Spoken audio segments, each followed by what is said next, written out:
Muchas gracias a todos los auspiciantes. Javier, muy buenas noches. Buenas noches, Andrés. Hoy vamos a tocar un solo pantallazo en el panorama internacional, en lo que hace al proceso de asunción a la presidencia de Estados Unidos por parte de Donald Trump. Vamos a esperar hasta que el colegio electoral americano confirme la situación, porque sabemos que hay denuncias, contradenuncias, y bueno, hasta que el colegio electoral americano no lo designe y no lo imponga de la presidencia, por ahora es un ganador de elecciones. Así que vamos del país de las libertades, el país de la democracia, donde las minorías no se imponen, como dato, y haciendo un soporte al video que vamos a ver, te comento de que el 62% del electorado femenino de Estados Unidos votó por Trump, por el homofónico, por el dinosaurio. ¿Qué tal? A mí me dejó un poco 62%. 62% del electorado femenino no votó por una mujer, votó por Donald. Señor director, si ponemos el aire el video sobre este tema. Bueno, yo creo que como todo es un proceso, y cuando uno ve de dónde venimos, evidentemente hay un avance. La movilización del otro día fue realmente contundente, la participación ya no de las mujeres, sino de la sociedad en su conjunto.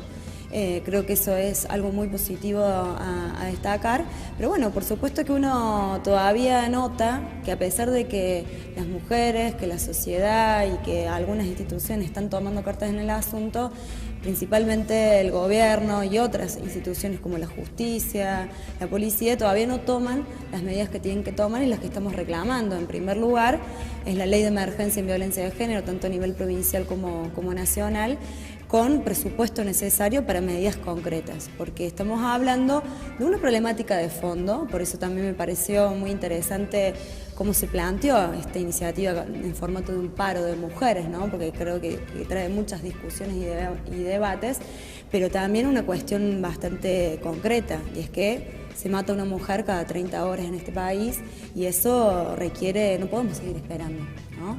Entonces, uno ve como en una provincia como la nuestra, que según las recomendaciones de la propia ONU, y de acuerdo a nuestra población, debería haber por lo menos 330 refugios, y tenemos uno solo después de una lucha muy larga. Entonces, creo que falta... Con infraestructura escasa y con falta de camas y demás. ¿Agustín? Bueno, yo veo que estamos solamente viendo la punta de un iceberg con este tipo de manifestaciones, ni una menos. El problema de fondo es la violencia como tal. Acá Luciana acaba de lanzar algo que ya se hizo un eslogan político, que es: muere una mujer cada 30 horas, pero muere un hombre cada 3 horas, y eso es algo que no se dice. En el año 2014, que es el último año del cual tenemos estadísticas claras y serias, hubieron 3.269 asesinatos, independientemente del género. Es un guarismo mayor al de los años anteriores, es decir, la violencia, independientemente del género, está creciendo. De ese guarismo, 2.733 muertes fueron contra hombres, es decir, estamos hablando de un 84% de víctimas hombres. 536 fueron contra mujeres, estamos hablando de un 16%. Ahora bien, si ustedes me dicen, ok, acá el problema es el género, está bien, de eso mismo se toma, por ejemplo, el eslogan de muere una mujer por violencia de género cada 30 horas. Pero a mí me espanta pensar que de esas 536 mujeres vamos a tomar solamente 277 casos, que son los que nos dan el promedio de 30 horas, una muerte por violencia de género, y invisibilizar al resto de las mujeres que no mueren por violencia de género, sino por otras causas asesinadas, ¿no?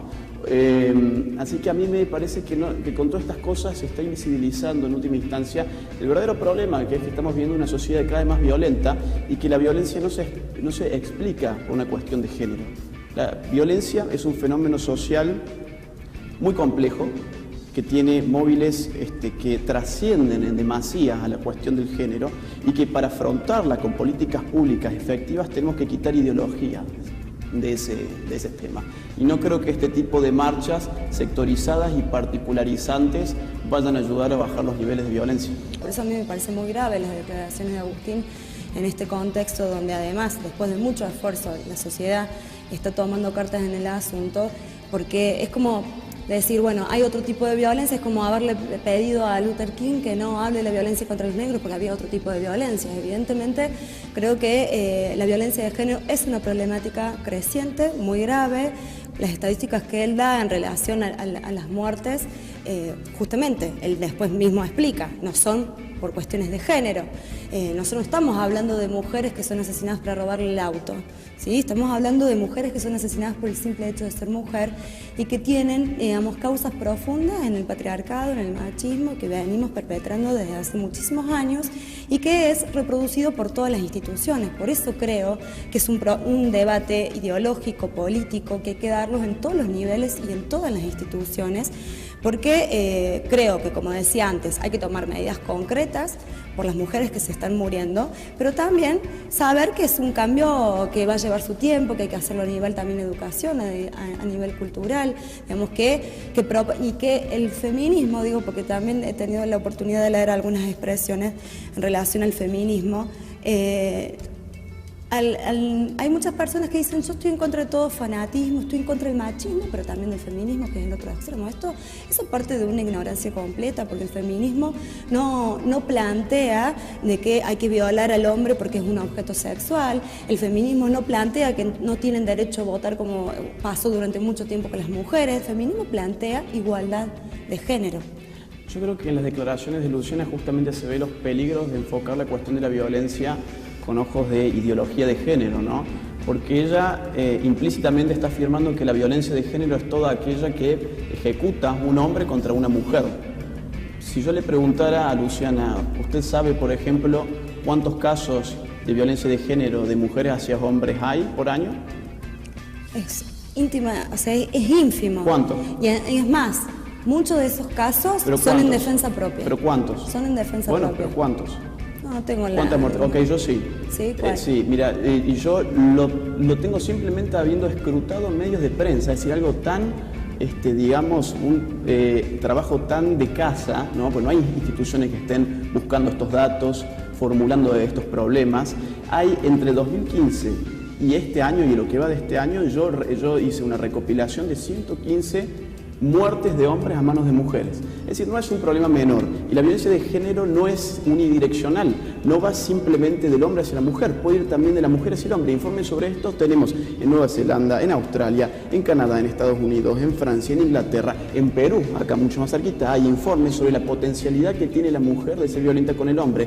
Lo que pasa con las ideologías es que nos hacen creer que la violencia de género es simplemente aquella que parte de un hombre hacia una mujer, punto final. Y esto es lo que se enseña, desde el Estado y lo que se enseña desde el decálogo del tratamiento de la violencia de género para los periodistas. Por eso, para vos no hay una simetría hoy entre el hombre y la mujer.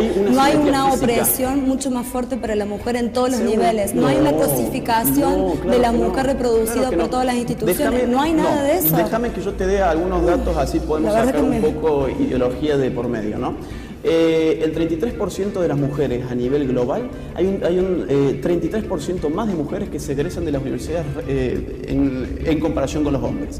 La mujer de hoy en día vive 10 años más en promedio que el hombre. Los hombres mueren un 97% en guerras frente a un 3% de mujeres que mueren en guerras. Violaciones, ¿vos sabés cuántas hay, ya que hablábamos de esto, en Argentina contra hombres? ¿Ataques sexuales? No, a ver, bueno, hay 6 por día contra hombres. Eso está invisibilizado. Eso está completamente invisibilizado por una ideología que nos hace creer, insisto, que la violencia de género es unidireccional. Y me atrevo a decir una cosa más. Entonces, pero vos negás la feminización de la pobreza, vos negás que hoy, por ejemplo, una mujer cobra menos salario que hombres por la misma tarea. Yo niego que sea por una construcción ideológica que llama el patriarcado. ¿Y por qué se da eso? ¿Por qué se da ese contexto? Que hay muchas cosas que comparto con lo que está diciendo Luciana. Mire, hoy en día el 70% de los bienes de consumo a nivel global está en manos de las mujeres.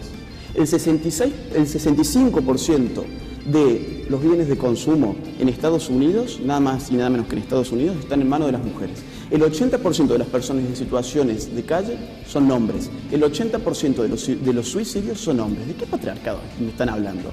140.000 hombres en Estados Unidos son violados por año en las cárceles. Entonces, a ver, acá no hay...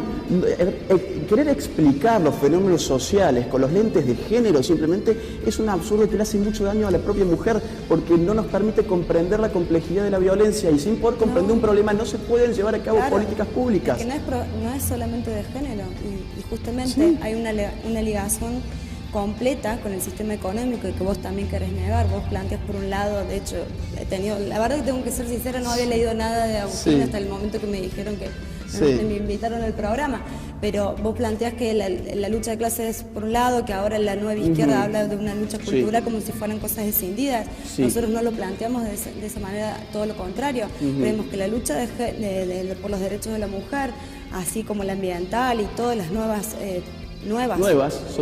problemáticas, son parte, digamos, de una misma lucha que tiene que ver con el sistema capitalista, que es el que más se está beneficiando con toda esta doble presión que sufren las mujeres. Vos tenés el cálculo, por ejemplo, se han hecho cálculos en relación a todas las tareas, porque digo, la mujer conquistó el mundo del trabajo, pero no dejó de hacer todas las tareas que históricamente por mandato social están a cargo de las mujeres, el cuidado del hogar, de los hijos y demás. Se han hecho cálculos en relación a eso y da hasta el 40 y el 50% del PBI de un país. ¿Quién se beneficia con eso? ¿Quién se beneficia con la cantidad con el fabuloso mercado negro que hay en relación a los abortos clandestinos? ¿Y quiénes son las mujeres que se mueren? Son las mujeres pobres. Bueno, Entonces, estamos hablando de un problema económico, social, político y cultural muy fuerte. Te voy a contar un poco. Mira, vos sabés, por ejemplo, que los países donde más economías de mercado hay, que tanto odian desde la izquierda, son los países donde los índices de desigualdad económica son 2 veces menores entre la mujer y el hombre respecto de los países que reprimen más la economía libre. En los países más libres en términos económicos, las mujeres egresan del colegio secundario un 72%, frente a un 32% que egresan en los países menos libres. La representación política de la mujer en los países más libres llegan hasta un 40% en los parlamentos, frente a un 10% en los países no libres. Entonces, ellos están atacando a los sistemas políticos, económicos y sociales que más visibilidad pública, que más derechos, que más inserción, no solamente en el mundo de la producción, sino de la política, le han dado a la mujer. Yo creo que la izquierda está pervirtiendo la lucha contra la mujer. Lo que la izquierda ha hecho, se ha dado cuenta que en el marco del mundo post-industrial, siguiendo unas teorías como las de Turén, la clase obrera ya no podía ser su cliente político. La clase obrera hoy está más preocupada por cambiar su automóvil que por cambiar el mundo. Acá tenemos los fenómenos de la sindicalización, en Europa hay otros tipos de fenómenos sociales. La izquierda ha perdido ese cliente político y ha tenido que reorganizar, sobre todo después de la caída del socialismo real, sus discursos políticos, y ha tenido que dejar de buscar los sujetos de la revolución para empezar a construirlo. Y cito Laclau: los sujetos de la revolución tienen que ser construidos. Y acá hay una construcción de un conflicto inexistente entre el hombre y la mujer en beneficio de una ideología política que es de izquierda. Eso es, en términos, digamos, muy sintéticos por los tiempos que nos da el programa. Yo simplemente hago una lectura de la realidad estratégica de esa nueva izquierda, que ha dejado de pensar tanto en términos clasistas, digamos, economicistas, y si no, leamos a Marx y leamos a Engels. Yo lo que creo que hay un error muy común, y la mayor de las veces es intencional, que es tomar algunas cosas puntuales y extrapolarlas a todos. Y ahí se hace una caricatura y se hace un estereotipo, ya sea del militante de izquierda, ya sea de la feminista, que es lo que está haciendo Agustín. Yo creo que tirar cifras de esa manera, o citar un autor que a lo mejor en el año 50 habló de campos de concentración, la verdad, creo que a lo largo de la historia siempre ha habido personas que dicen y sostienen barbaridades. De hecho, es un hecho que sucede hasta el día de hoy, y eso no significa nada. A lo mejor vos tenés suerte y de acá a 50 años alguien te cita y eso no va a implicar la última, déjame meter la última pregunta por cuestión de tiempo y demás. Hay un debate nacional muy fuerte en este momento, que es la ley de paridad para igualdad en el cupo de mujeres y varones en las boletas a partir de una reforma electoral. Quiero saber la opinión de ambos. Nosotros estamos a favor. Creo que tienen que ver con políticas de lo que se llama discriminación positiva. En un contexto donde existe todavía una desigualdad muy grande entre un género y el otro, son políticas que, digamos, promueven que exista esa igualdad. Por supuesto que después de un tiempo, cuando se accedan, digamos, a esos lugares, no va a haber una necesidad de un cupo, ¿sí? ¿Se entiende? Pero creo que hoy todavía, yo te digo, yo estoy en terrenos sindicales también, donde vemos, estoy en el sector de docentes, el 80% de las docentes somos mujeres, sin embargo, en la comisión directiva del sindicato, en todo en la decisión hay una desigualdad muy grande. Para mí es antidemocrático. ¿Cómo puede ser que las personas que nosotros escogimos nos indiquen a nosotros cómo tenemos que escoger? Los cargos políticos tienen que ser ocupados por un solo criterio, si uno es idóneo o no para el cargo. Eso es tratar a la mujer de idiota, es ponerla en el lugar de un sujeto político que no tiene la posibilidad de poder acceder por sí mismo a eso. Entonces tenemos que crearle una ley para ponerlo en ese lugar desde el Estado. Entonces a nosotros nos están indicando desde arriba cómo tenemos que votar. Yo estoy completamente en contra de eso. La tensión que vos planteas ahora, que es tratarle a la mujer de idiota, sí. Y sin embargo a mí lo primero que me genera cuando escucho tus definiciones es que vos estás tratando de idiotas a los 30.000 que se movilizaron el otro día, a los 100.000 que se movilizaron en Buenos Aires, porque a mí están repitiendo a mí esa gente, yo no digo que sean idiotas, a mí me da un poco de lástima, ¿no? A mí me da lástima que sigan los discursos de ustedes, porque ustedes son por eso lo estás tratando de idiotas, que sigan el discurso de alguien.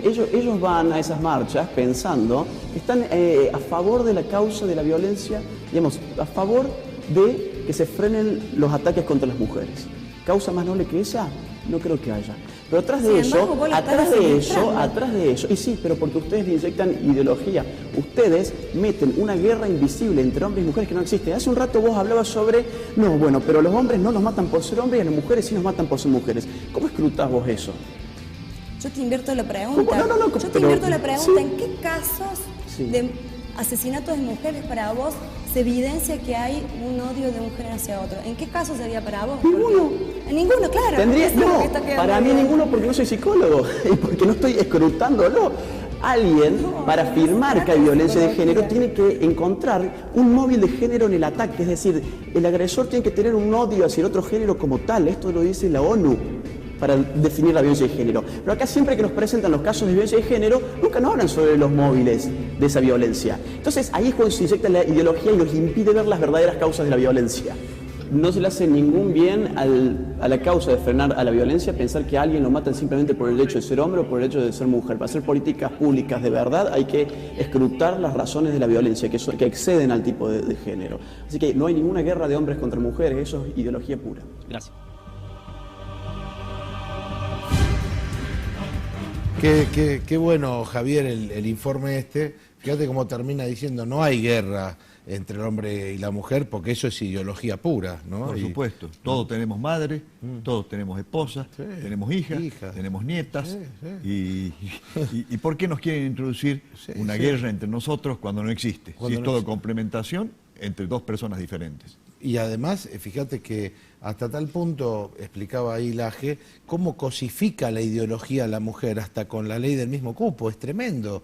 Cuando justamente la misma Constitución nos habla, digamos, de idoneidad, que es lo más parejo que pueda haber, pero cosificarla de esa manera es tremendo. Las mismas mujeres que quieren defender a las mujeres terminan cosificándolas. Me parece algo realmente perverso lo de esta ideología. La idoneidad es el único requisito para acceder no solo a cargos públicos, sino a cualquier cargo en empresa, a cualquier cargo de trabajo, a lo que sea hombre, mujer o lo que sea. El mérito que en la vida te va dando esa posibilidad también, ¿no? De llegar. Javier, buenísimo. Y que bueno, usted queda con ese video, obviamente después mañana va a poder ver la repetición a la mañana, creo que a las 10:30, 11 de la mañana lo repiten. Mucha gente nos ha pedido, porque estaban llegando mensajes, me decía el productor, si había posibilidades de tenerlo. Después vamos a tratar de ver si lo podemos copiar o ponerlo en la página nuestra para que usted pueda tener acceso a él.